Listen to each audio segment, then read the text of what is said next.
Welcome back to the Fanboy Cantina. This is a quick spoiler-free review of Top Gun Maverick. I got to see Top Gun Maverick as part of the early access event on May 24th. Available only in theaters, Top Gun Maverick is simply the summer blockbuster that you've literally been waiting years for.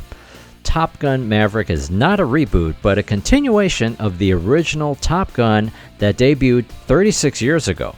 The movie somehow manages to thread between being a movie that you simply don't see being made anymore, yet provides aerial scenes that you definitely have never seen before. Performances are solid across the cast, yet it's all about Tom Cruise reminding us that he is the movie star of a generation, if not two generations. Committing himself and his fellow actors to being in the F-18 cockpit, the action is just mesmerizing. Miles Teller is perfectly cast as Rooster, and Jennifer Connelly is captivating whenever she's on the screen. While it's all about the action in this movie, there is an underlying story about Pete Mitchell and the years that have followed after the events of the first Top Gun movie. I did think it was cool that there is a character in the film who has the call sign Fanboy. Do you need to see Top Gun before seeing Top Gun Maverick? First of all, Top Gun remains an iconic film, so I'd recommend seeing it anyway. Setting that aside, because this is a continuation of the Top Gun story, it is helpful to see the first Top Gun movie.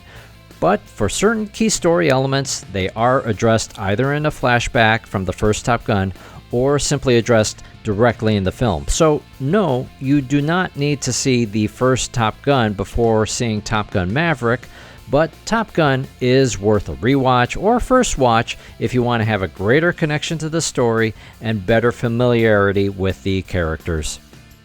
How does Top Gun Maverick compare to Top Gun? It's inevitable and unfair to compare these two movies together. They are very different movies. Top Gun Maverick does take a few moments to evoke, if not practically redo, certain moments from Top Gun, particularly in the opening few minutes. Top Gun is just an iconic movie of its era, and I think there's merit for Top Gun Maverick to be an iconic movie of this era.